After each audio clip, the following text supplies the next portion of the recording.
Yeah, I think that's quite the point to highlight. If both the Russian war bloggers about the front line, let alone government officials and Kremlin orientated or associated NGOs are saying this, it's insane. I made a video, gosh, like 2 months ago now, talking about the cannibalization of Russia's economy. It's not just It's flatlining, amazing. it's eating itself out from the inside. I mean, you look at 68% of Russians now say that they have a hard time paying for food.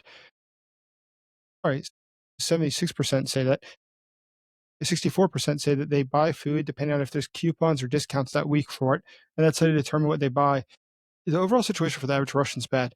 But if you look at the major industries, there was a report that came out yesterday. I think it was the Latvian intelligence was the one that released it, or it was the day before yesterday, saying that iron ore is down 50%. If you look at the cement industry, which is indicative of what's going on in construction, it's down about 80, 90%. You look at home building in the Moscow region and surrounding areas, St. Petersburg as well, huge decreases.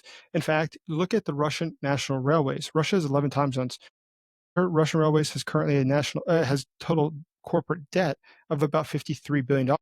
They've laid off another 6,000 people at their headquarters. They're about to lay off 20,000 more workers across the country. Without rails, more than 90% of goods in Russia travel by rail. That's absolutely incredible.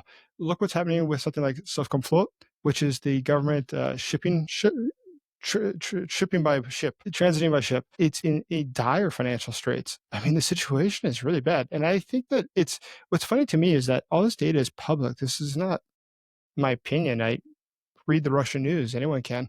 And it talks about this. Their leadership says that we need bailouts, and the government's saying we can't afford to do that.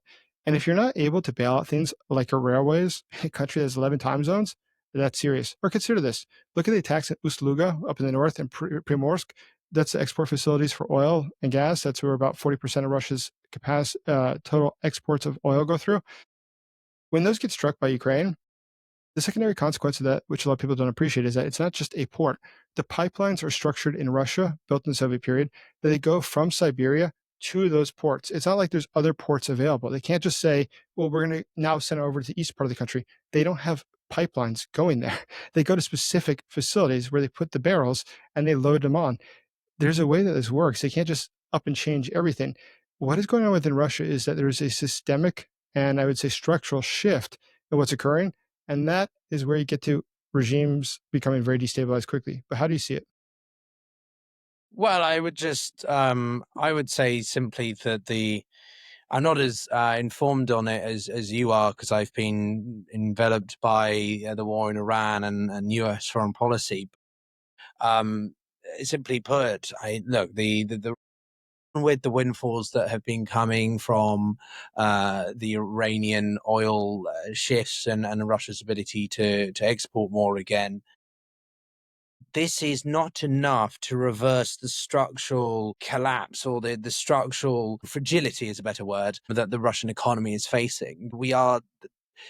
We're so far in now that it's almost too far to reverse it. And anything Putin does is more of a temporary band-aid than it is a full-scale recovery. Pretty concerned about the extent it's going to really hit different communities hard. And then what comes after that, Putin doesn't seem to have any sort of contingency plan at all.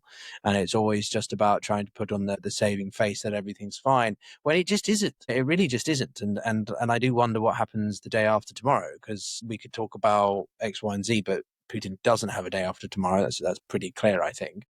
The fact is, you mentioned earlier that he had to literally approach oligarchs as a way to say, hey, we'd like some additional war funding. Thanks very much.